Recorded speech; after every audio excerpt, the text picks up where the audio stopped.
గోధూళి ఎర్రనా ఎందువలన గోధూళి ఎర్రనా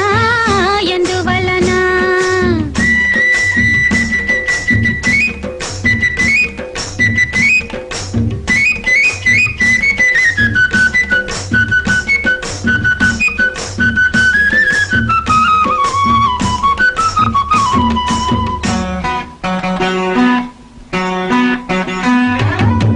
తెల్లావు కదుపుల్లో